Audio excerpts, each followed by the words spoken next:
pimpinan surau, pengurusi serta seluruh ahli jawatan kuasa, saf kepimpinan jamaah, imam, tidak lupa kepada muazzin dan seterusnya, kepada tuan-tuan muslimin muslimat, hadirin hadirat. Mudah-mudahan Allah SWT berikan kepada kita hidayah, kefahaman, dan Allah juga berikan kepada kita istiqamah, agar kita sentiasa dapat melakukan ibadah dalam apa keadaan sekalipun. Mudah-mudahan dengan saki-baki kehidupan kita yang ada ini, Allah hitung ibadah itu sebagai amal yang akan memberatkan timbangan kita pada yaumul akhirat, insya-Allah.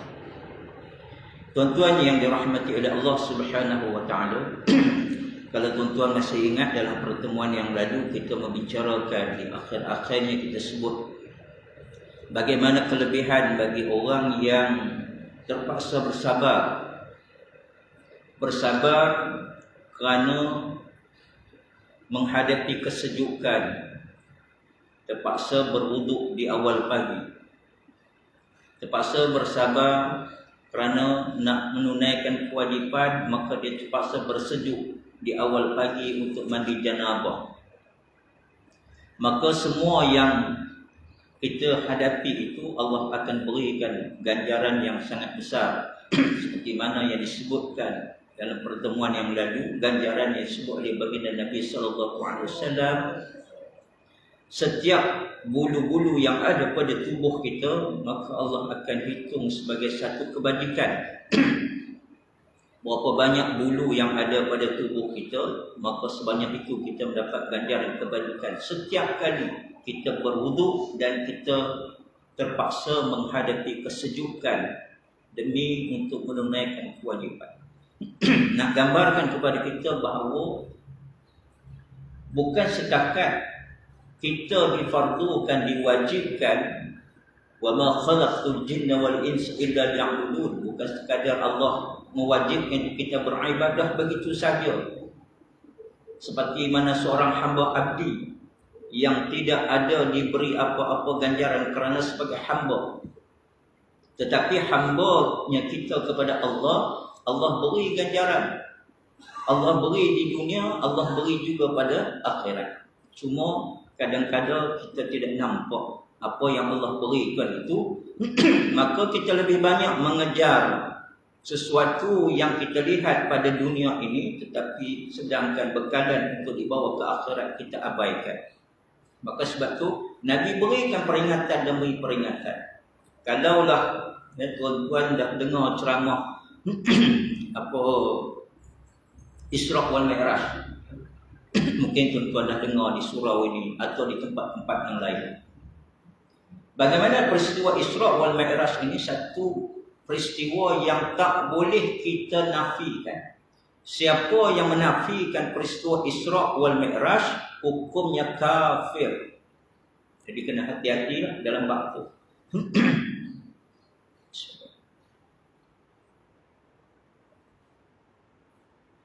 Tadi petang dua elok ni.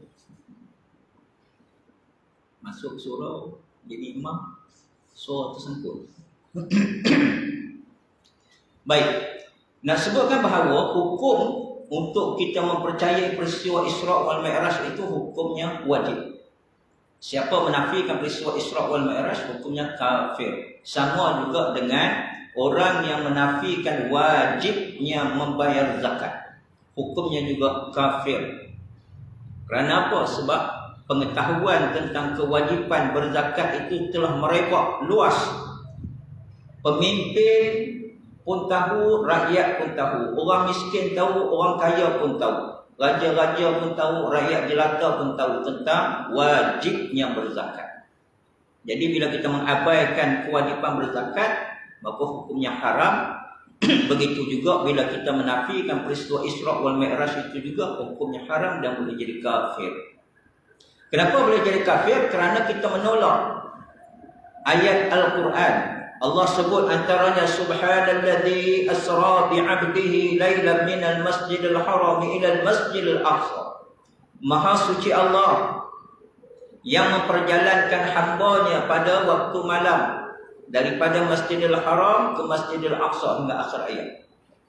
Nak gambarkan kepada kita bahawa bila kita menolak peristiwa Isra' wal Mi'raj, sebenarnya secara tidak sedar kita sedang menolak salah satu daripada ayat suci Al-Quran.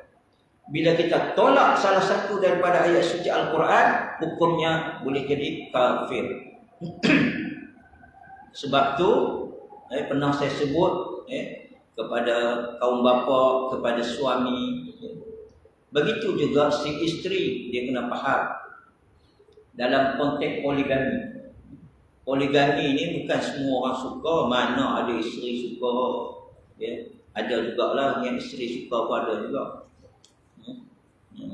Saya isteri saya suka poligami, itu sonoknya tu. Tapi saya pula tak suka, sebab kita ni tak mampu. Nak sebutkan bahawa dalam Al-Quran Allah berikan kebenaran kepada lelaki untuk berkahwin lebih daripada satu, tapi jangan melebihi 4. Jadi orang perempuan jangan kata bila suami baca ayat tu fankihu ma tak payah nak baca. Saya tak suka ayat Quran ni, jangan nak baca. Dia tak suka. Tak suka poligami, tak apa. Tapi jangan tak suka ayat suci Al-Quran. Sebab itu selalu saya katakan kepada si suami, kalau nak kahwin, isteri duk marah-marah, janganlah baca ayat suci Al-Quran tu. Kau jangan lawan. Dalam Al-Quran ni ada ni. Allah sebut ni.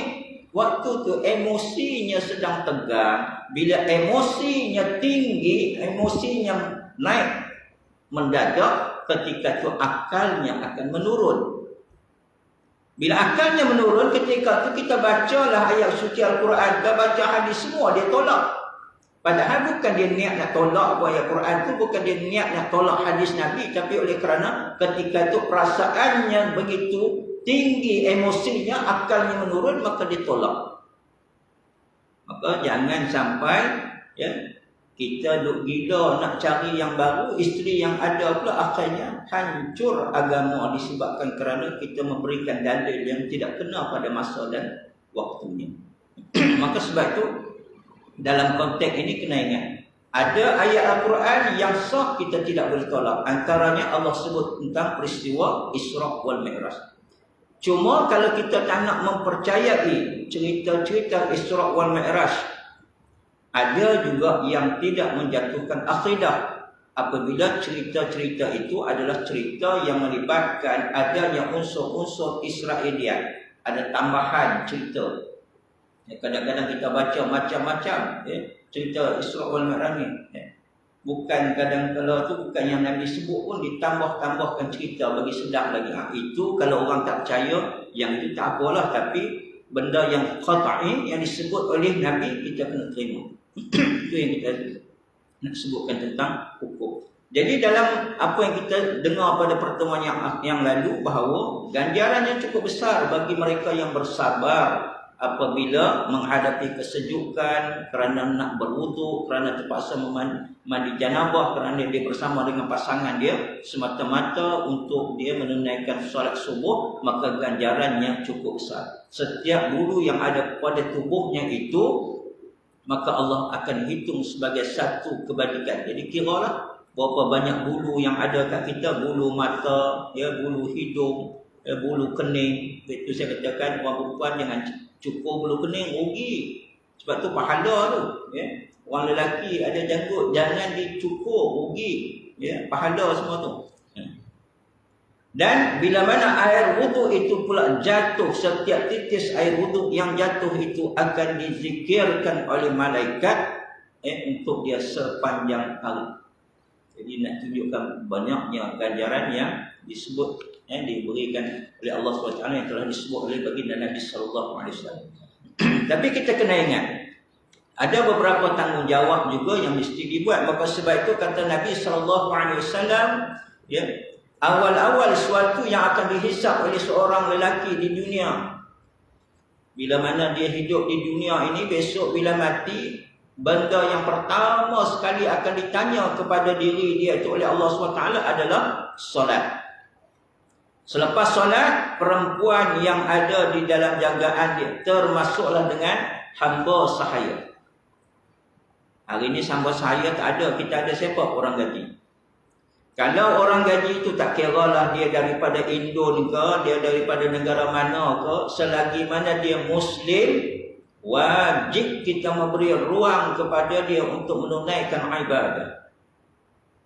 Bukan setakat menunaikan ibadah, kena sediakan pakaian untuk mereka yang bersesuaian supaya mereka tidak mendedahkan aurat, kerana itu tanggungjawab kita. Nabi sebut bagi sahaya, tapi kita tak ada sahaya. Yang kita ada orang gaji, maka orang gaji itu juga termasuk dalam jagaan. Dia kena buat baik juga kepada mereka, melainkan dia berbuat baik bagi mereka itu, iaitu bagi mereka yang ada dalam tanggungan dia.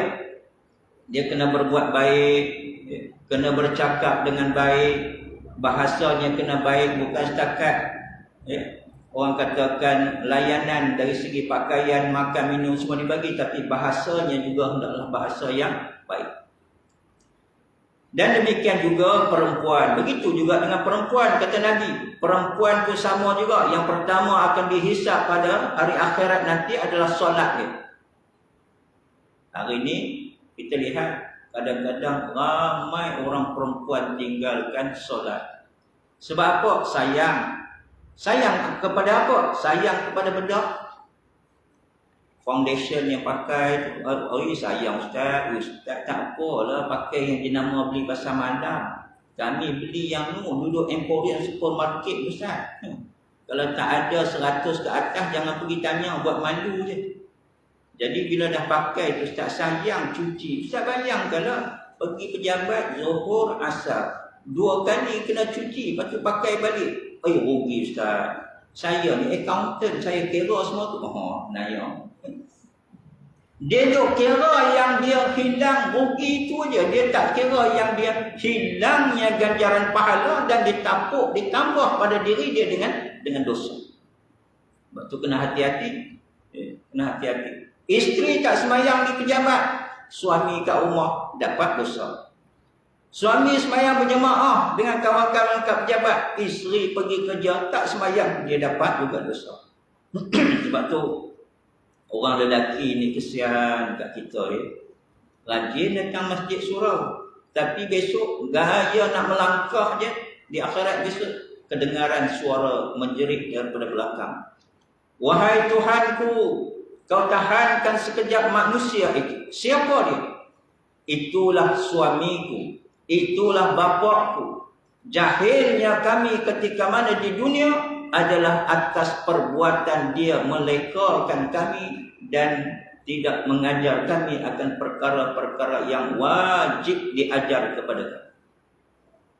Sebab tu suami ini bila dia ada ilmu, dia kena ajar ke isteri dia, anak-anak dia. Dia tak ada ilmu, bawa mereka belajar ilmu. Bawa bagi dengar. Ataupun cari tok guru datang rumah mengajar. Yang penting bagi faham. Pentingnya apa? Ajar dulu benda-benda fardu ain. Fardu kifayah. Fardu ain ni lagi pentinglah, kena tahu tentang wudu. Ramai lagi orang yang tak faham tentang wudu. Bila tak faham tentang wudu, macam mana nak semayang? Jangankan wudu, mandi wajib ramai tak faham lagi. Nak kahwin, seronok dia nak kahwin. Mandi wajib tak tahu. Rugi tuan-tuan, rugi. Ada seorang hamba Allah telefon saya ni, sebab dia ni orang faham ni, orang faham. Telefon saya, tak silap saya 2 hari lepas tu. Ustaz, isteri saya lumpuh, stroke. Lumpuh Ustaz, tak boleh bergerak langsung, duduk ke atas katil. Badan saiz XXL. Dia sebut begitu, saya pun tak tahu lah macam mana. Nak gambarkan isteri dia tu badan besar. Suatu hari isteri saya Ustaz ada permintaan hajat. Minta tunaikan hajat dan kehendak dia. Dia nak bersama dengan saya. Macam mana Ustaz? Saya kata apa masalah? Biarlah isteri saya lumpuh, tapi keinginan dia ada. Dia minta untuk tunaikan hajat dia bersama dengan dia. Saya duk fikirkan ni masalah Ustaz, masalah nak mandi wajib. Tengok. Ini sebab orang yang faham. Kalau tak faham dia tak tanya. Saya fikir macam mana Ustaz, lepas saya bersama dengan dia, saya bolehlah mandi wajib. Macam mana nak mandi wajib dia? Kalau badan kecil boleh saya pikir je. Ini badan XXL ni. Nak diangkat tak larat. Saya puas, saya kata nantilah saya cari puas dalam kitab nak pergi jawab. Bukan boleh main saja-saja jawab je. Tak jumpa tentang bab mandi wajib. Cuma kita boleh ijtihadkan seperti mana berwuduk. Berwuduk bagi orang yang sakit, maka boleh menggunakan spray. Jadi saya pesan kepada dia, saudara, tanggungjawab kena tunaikan juga. Itu kehendak isteri. Jangan kita fikir kita aja, isteri pun ada nafsu dan kehendak dia. Jadi setelah mana bersama, maka apa yang mesti dibuat? Kalau nak angkat dia tak larat, kalau boleh siram pakai paip tu. Dia kata kalau siram Ustaz bukan setakat tilam je, habiskan kain baju dalam bilik tu. Betul lah, saya pun faham. Jadi spray. Pakai spray, pastikan setiap tubuhnya itu di spray, basah semua tubuhnya. Cuma bayangkan spray dengan tembak air ini taklah teruk sangat seperti tembak air. Jadi kita spray, pastikan semua anggotanya termasuk anggota sulitnya itu terkena air basah seluruhnya. Maka disitulah kita ijtihad bahawa sebagai mandi wajib. La yukallifullahu nafsan illa wus'ah. Allah tidak akan membebankan hambanya melainkan dengan kemampuan yang terdapat. Sebab tu kita nak kena tengok bagaimana. Itu bagi orang yang faham. Orang yang faham dia mau, dia tanya. Macam ada hamba Allah telefon daripada Mekah, tanya, Ustaz, kawan saya, yang tu dia kata kawan dia, saya tak tahu lah kawan dia ke atau dia sendiri ke, tak kisahlah, tapi dia kata kawan dia. Kawan saya, sebab sekarang ni pergi Mekah umrah tak macam dulu ikut suka, boleh masuk kawah. Sekarang tak boleh. Kerajaan Saudi dia bagi berapa kali? 3 kali saja masuk. Lebih tak boleh. Jadi bila mana tak boleh, dia kata hamba Allah ni, dia kata dia nak tipu. Dia nak pakai ihram, tapi tak pergi pun miqat di Tanaim ke, di miqat mana-mana ke, di Hudaybiyah ke, dia tak pergi. Cuma sekadar pakai nak mengaburi mata pengawal Masjidil Haram, konon-konon macam dia datang untuk mengerjakan umrah, jadi dia nak masuk tawaf. Boleh tak boleh? Saya kata tak boleh dah, berdosa. Sebab hukum tawaf itu sunat. Kita pergi menipu buat apa? Orang daripada tanah air ni pergi dengan keadaan berdosa supaya sampai sana mohon keampunan, nak bertaubat kepada Allah. Ni kita pergi sana buat dosa, kan tak kena cara tu. Berbeza dengan orang semayang Jumaat. Orang semayang Jumaat, orang perempuan tak terlibat lah, orang lelaki. Orang lelaki di KL tak apa pun. KL okey. Ni tempat saya di Selangor. Kena pula tempat saya pula di Kuala Kubu Baru. KKB, kiri kanan bukit, kaya-kaya belakang. Kerajaan Selangor letakkan nak semayang Jumaat kena ada booster. Tak ada booster tak boleh semayang Jumaat. Jadi hamba Allah ni tanya saya, Ustaz, tapi dia tanya tu setelah mana dia pergi semayang Jumaat tak? Ustaz, saya pergi semayang Jumaat semalam. Saya belum cucuk booster. Tapi bila sampai, rela tanya saya, booster? Dah booster. Lepas tu saya pun masuk semayang. Apa hukum Ustaz? Saya kata semayang sah.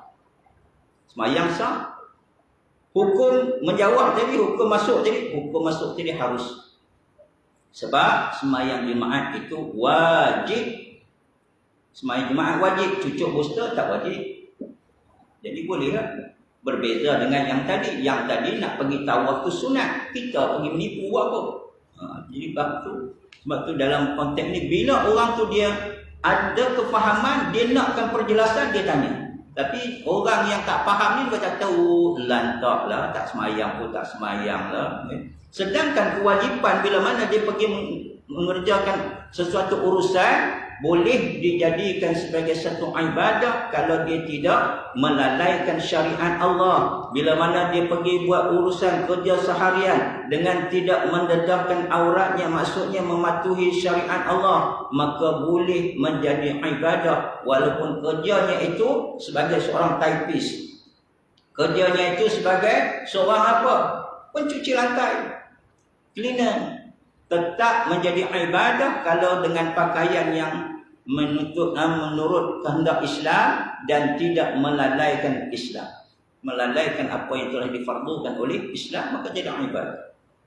Bukan ibadah itu semata-mata duduk kat surau masjid saja. Maka sebab itu dikatakan kena beri layanan yang baik kepada ahli keluarga supaya menjadi ibadah. Percakapan pun mesti percakapan yang baik. Termasuklah sama ada lelaki ataupun perempuan, antara amalan yang kata baginda Nabi yang awal sekali ditanya adalah sembahyang. Tapi kita lihat ramai orang salah tanggapannya tentang Islam itu, mereka mengabaikan. Mereka ingat apa? Tak apa, kerja lagi penting daripada solat. Itu salah tanggapan yang disebut banyak dalam kitab Dr. Yusuf Qaradawi, salah tanggapan yang orang terhadap agama. Dan begitu juga dikatakan oleh baginda Nabi SAW bahawasanya apakah tanggungjawab yang mesti dibuat. Tanya, ada seorang datang berjumpa dengan Nabi SAW. Seorang lelaki datang berjumpa Nabi. Ya Rasulullah, dia kata, ya Rasulullah, aku ni orang yang sangat jahat. Perangai aku pun jahat, percakapan aku pun selalu menyakiti akan isteriku, anak-anakku, isi rumahku. Semua yang aku buat itu dengan lidah aku ini boleh menyakiti mereka. Macam mana ya Rasulullah? Apa jawab Nabi? Barang siapa yang menyakiti akan isi rumahnya, bagi ahli keluarganya duduk dalam keadaan yang tak seronok disebabkan cakapnya yang kadang-kadang barang tak tentu hala, maka tidak diterima sembahyangnya.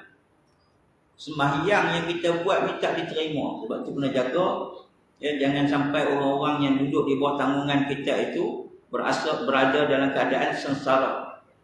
Jikalau ada puasanya seumur hidup sekalipun, kata baginda Nabi, maka tidak akan diterima oleh Allah Subhanahu wa taala. Ni kita dah tak lama dah ni nak hadapi puasa. Maka sebab tu kena ingat, jaga betul-betul sembahyang kita, puasa kita, agar amalan yang kita buat tidak sia-sia. Sebab kita ni tak banyak amalan kita. Kita masuk syurga Allah bukan kerana amalan, tapi kerana Allah redha. Kalau nak kirakan amalan berapa banyak sangat amalan kita. Sebab tu kena jagalah amalan ini supaya amalan ini menjadi satu amalan yang diterima oleh Allah Subhanahu wa taala. Dan lagi sabda Rasulullah SAW, kata baginda Nabi, wajib atas lelaki mengerjakan, iaitu suruh seluruh isi rumah mereka itu sembahyang dan pukul mereka apabila meninggalkan sembahyang. Nabi suruh kita pukul tak anak, tak pukul.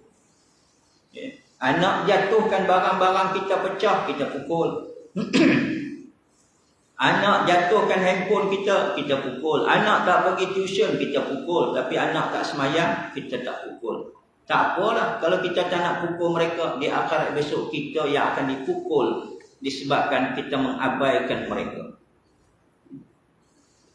Maka sebab itu kata baginda Nabi, takutlah oleh kamu akan Allah Subhanahu wa taala dan takutlah oleh kamu akan Rasul sallallahu alaihi wasallam terhadap pekerjaan-pekerjaan yang membawa kepada kemaksiatan.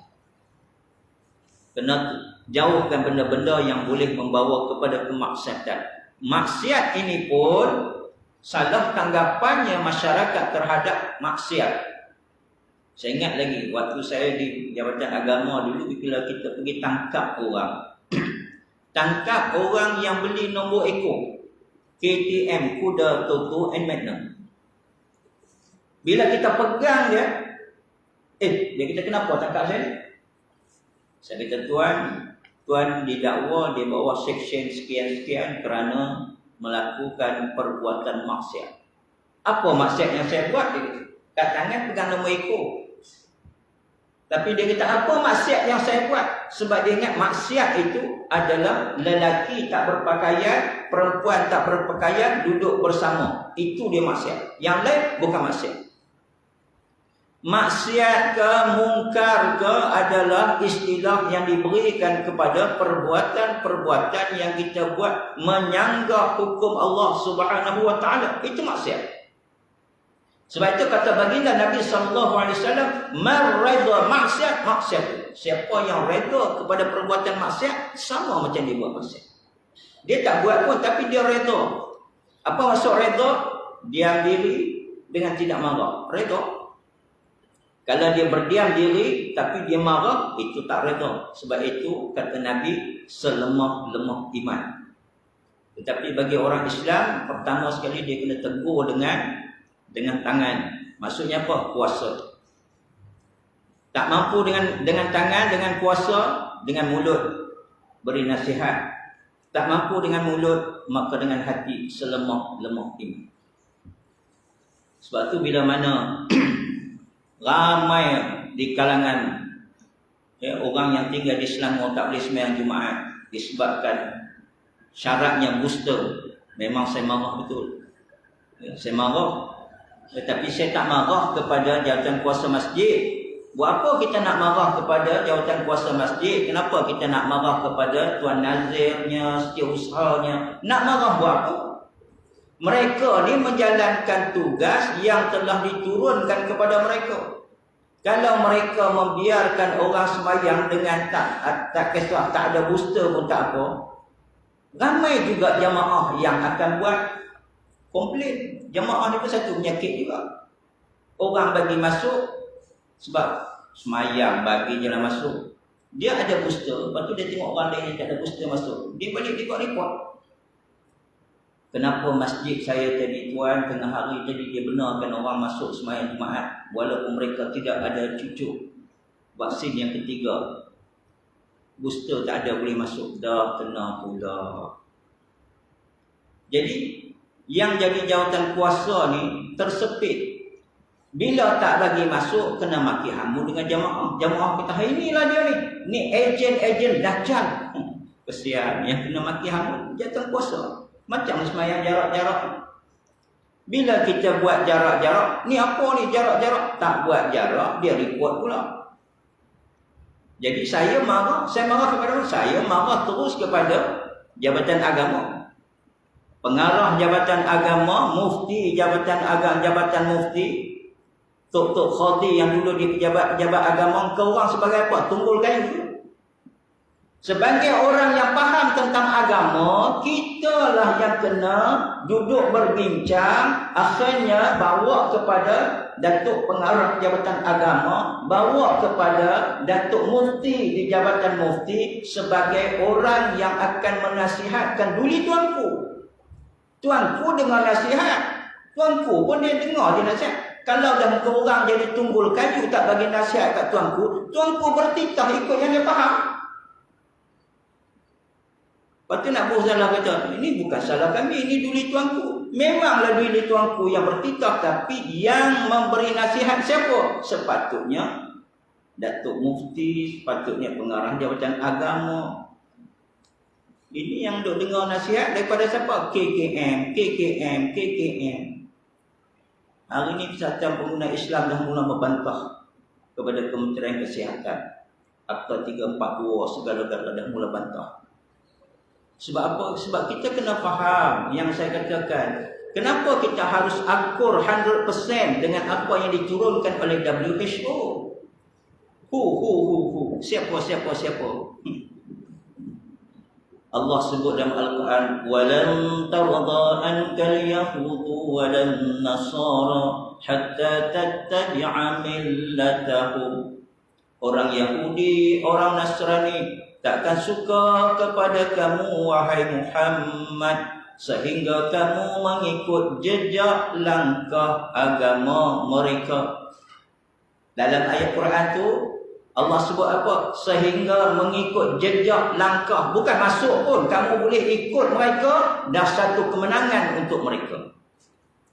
Mereka kata begini, kita pun. Orang kata begini. Walhal Nabi dah sebut begini. Kenapa mesti utamakan orang biasa berbanding dengan apa yang disebut oleh baginda Nabi SAW? Tak apalah. Kalau nak bagi booster syaratnya sembahyang Jumaat, tak apa. Tapi bagilah yang lain sama. Anugerah juara lagu tak wajib booster pula. Bagi melompat-lompat kempen pilihan raya di Johor tak perlu booster pula. Tapi bila bab agama mestilah diletakkan sebagai second class. Kesian kadang-kadang agama surau masjid duduk second class. Nak datang surau tuan-tuan, nak pergi kenduri kahwin cari kasut cantik-cantik pakai. Baju lawa-lawa kita pakai. Bila nak pergi masjid surau nak cari kasut paling buruk. Sebab kat masjid takut orang curi. Kalau orang dah nak curi ni tuan-tuan pakai buruk pun hilang juga. Saya sebut ni sebab dah berlaku kat saya. Satu masjid saya pergi bagi kuliah, pakailah slipper, bukan baru mana pun. Slipper saya tu hilang. Diambil di orang, tak apalah, tu cerita tu orang ambil tak apa. Bila nak balik tengok apa kita nak pakai. Tengok apa. Jemaah kata, kenapa Ustaz? Kasut hilang. Kasut hilang, ada orang kenal pula dia ambil kasut saya. Tu dia tengok, nak balik kasut tak ada. Tu kasut banyak pakai Ustaz. Takkan kita nak main sapu kasut jemaah duk semayang di dalam. Orang sapu kasut kita nak sapu kasut orang. Sama kita dengan orang tu. Saya pun tunggu tengok. Saya nampaklah adalah selipar orang pergi tandas tu. Sebelah biru, sebelah merah. Agaknya ni selipar masjid. Saya pun fikir, tak apalah saya ambil selipar ni lah. Daripada berkaki ayam, saya pakai selipar masjid. Bila keluar pergi jauh sikit, jumpa dengan Pak Imam masjid. Pak Imam kata, "Loh, ni kasut," dia kata. Patut saya cari kasut saya tak ada. Rupanya kasut saya Ustaz ambil. Rupanya yang kasut sebelah lain itu kasut Pak Imam.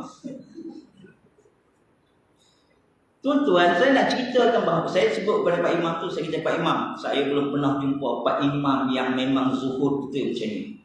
Kasut sebelah lain memang zuhud betul Pak Imam. Saya ingat dia zuhud sebut." Rupanya dia cakap, "Saya Ustaz, sebenarnya bukan zuhud. Kasut saya pun dah banyak kali orang curi, sebab tu saya terpaksa pakai sebelah lain. Sebelah lain pun hilang juga. Kali ni yang siapa ambil? Ustaz ambil." Nak gambarkan kepada kita bahawa kalaulah memang Allah dah takdirkan kasut kita tu orang nak ambil, nak rembat, memang Allah tentukan begitu orang akan ambil. Walaupun kasut sebelah lain Pak Imam ni kata, "Dah lama Ustaz saya pakai, orang tak ambil, sebab tu saya pakai tu kasut tu sebelah lain. Rupanya malam ni hilang, Ustaz ambil." Nak tunjukkan Allah dah tentukan dah. Dia dah tentukan. Jadi kita kena yakin kepada qada dan qadar. Yang penting lakukan yang terbaik dalam kehidupan kita dalam mencari redha Allah Subhanahu wa taala. Kalau tuan-tuan rasa selipar ni layak pergi masjid, pakai. Kasut ni sesuai, pakai. Jangan kita bimbang lah. Kerana apa? Kalau kita bimbang, takut-takut itulah yang akan berlaku pada diri kita. Baik. Sebagai akhirnya apa yang kita nak sebutkan di sini, kita lihat bagaimana Allah Subhanahu wa taala Allah Subhanahu wa taala sebut dalam Al-Quranul Karim, "Ya ayyuhalladzina amanu kutiba alaikumus shiyam."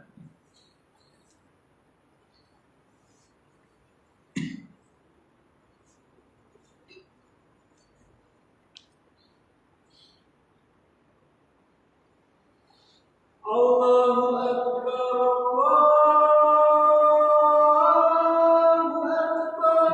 Allahu Akbar.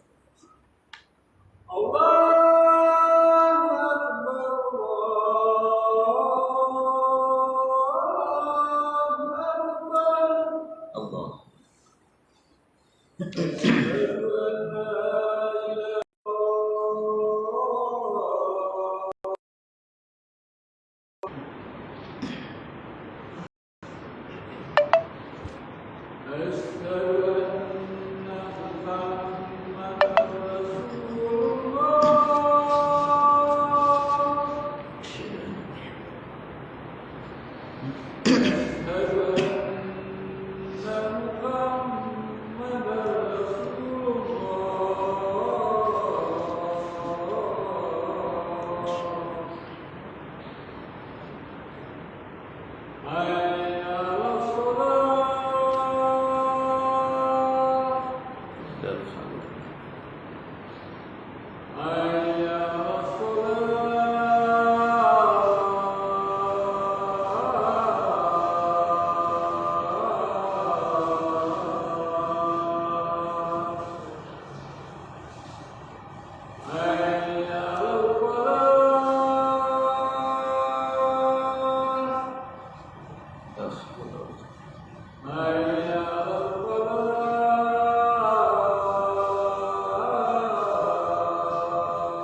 Baik tuan-tuan, kita sambung sedikit saja lagi, iaitu kita lihat dalam Al-Quran Allah Subhanahu Wa Taala sebut banyak ayat-ayat suci Al-Quran yang menunjukkan bahawa kepentingan secara berjamaah, secara orang katakan beramai-ramai, antaranya macam kita berdoa. Sebab tu bila ramai ni tuan-tuan, kita sebenarnya kita tak tahu doa siapa yang Allah makbulkan. Bukan doa ustaz, bukan doa imam. Kadang-kadang jamaah yang kita nampak terlalu dhaif, terlalu kerdil, itulah doa dia yang sebenarnya Allah makbul. Tapi dengan sebab doa dia Allah makbul, doa kita juga turut termakbul. Sebab itu Allah SWT sebut dalam Al-Quran Al-Karim, ya ayyuhalladzina amanu kutiba alaikumusiyam. Ayat yang selalu kita akan dengar bila datang Ramadan yang tak berapa lama lagi nanti. Apa maksudnya? Allah sebut, wahai orang-orang yang beriman. Wahai orang-orang yang beriman, kamu diwajibkan berpuasa. Kenapa Allah tak kata di situ, wahai kamu yang beriman? Kenapa Allah tak kata, wahai kamu yang beriman? Tapi Allah kata, wahai orang-orang yang beriman. Maksudnya ramai. Kerana di situ nak tunjukkan bahawa nak mencari hidayah Allah, jangan fikir untuk diri kita saja, tapi kena ingat untuk orang lain juga. Allah juga sebut dalam Al-Quran, az-zaniyatu waz-zani fazlilu. Perempuan yang berzina, lelaki yang berzina, hendaklah kamu sebat.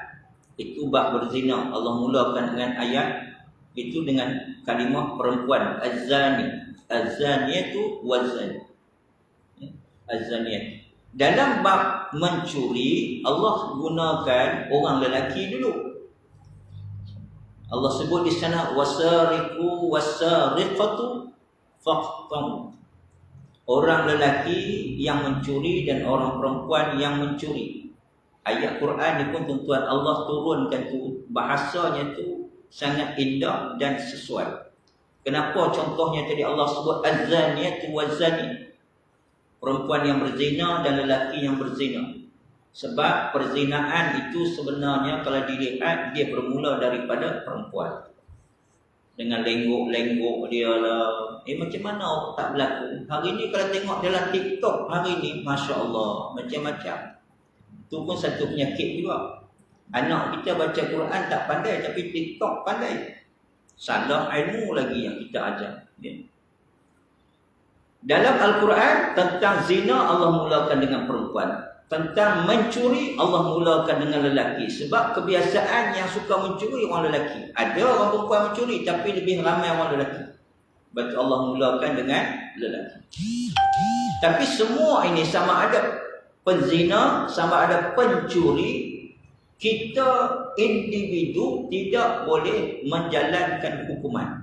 Kita tak boleh tangkap pencuri, potong tangan. Kita tak boleh tangkap penzina, kita sebat dia, kita rejam dia. Tak boleh. Sebab apa? Hukum itu diletakkan kepada pemerintah. Orang yang diberi kuasa. Jadi sebab itulah kita kena ada di kalangan kita orang yang mempunyai kuasa untuk menjalankan undang-undang tersebut. Maka Islam letakkan apa? Seluruh umat Islam wajib berdakwah. Seluruh umat Islam wajib menjadi pemerintah yang menyeru kepada kebaikan dan melarang daripada perbuatan-perbuatan yang jahat. Daripada sekecil-kecil sampai kepada sebesar-besarnya, supaya tidak merebak dan akhirnya didatangkan oleh Allah Subhanahu Wa Taala akan laknat Allah ataupun datangnya musibah daripada Allah Subhanahu Wa Taala. Kadang-kadang kita rasa macam perkara biasa. Cuba kita bayangkan orang nak sembahyang Jumaat, benda baik nak buat, kita bagi syarat macam-macam. Nak kena ada booster. Tapi nak pergi anugerah juara lagu, biasa je. Lalu Allah nak bagi peringatan, Allah datang ke sedikit hujan. Hujan turun tak lama mana, banjir Kuala Lumpur. Tapi orang kata apa? Bencana alam. Bencana alam. Datanglah musibah macam mana? Bencana alam. Dia tak nampak itu salah satu daripada peringatan Allah, terutama sekali kepada siapa? Kepada orang-orang agama. Orang agama yang ada autoriti tetapi membisu bagaikan orang yang telah dikunci mulut mereka. Memang terkunci dengan sebab apa? Dengan sebab jawatan dan juga gaji yang lumayan. Akhirnya hukum diletakkan di tepi. Allah tak izinkan. Allah beri peringatan kepada siapa? Orang yang memerintah. Hari ini yang memerintah negara kita siapa? Orang Islam. Perdana Menteri Islam, menteri-menteri kabinet pun Islam. Tetapi kita lebih memberikan keutamaan kepada benda-benda hiburan dan maksiat, membelakangkan urusan-urusan agama. Allah datangkan peringatan, tapi kita tak sedar itu bencana alam.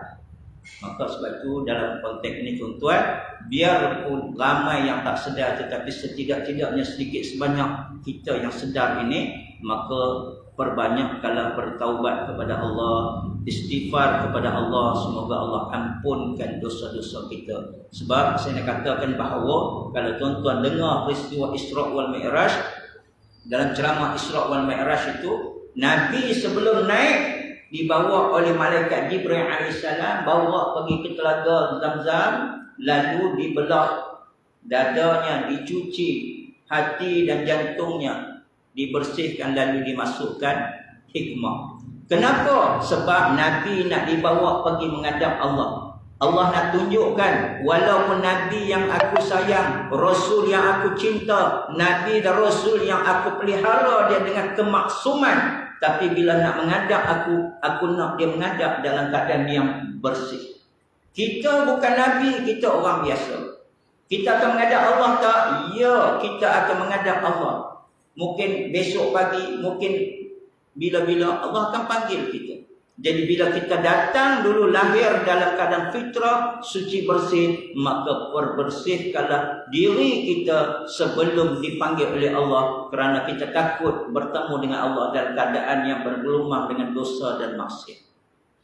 Nak bertaubat kepada Allah sangat mudah, iaitu perbanyakkan istighfar, bangun salat sunat taubat dan bertaubat dengan taubatan nasuha. Sebanyak mana dosa yang kita buat, Allah akan ampunkan. Tak perlu kita nak cerita kepada orang, yang penting mengadu hanya kepada Allah Subhanahu Wa Taala. Mudah-mudahan tuan-tuan kita dapat menjaga diri kita agar kita sentiasa berada dalam situasi yang diredai oleh Allah. Maka datangnya sakaratul maut, kita tetap dalam keadaan yang bersedia. Mudah-mudahan insya-Allah.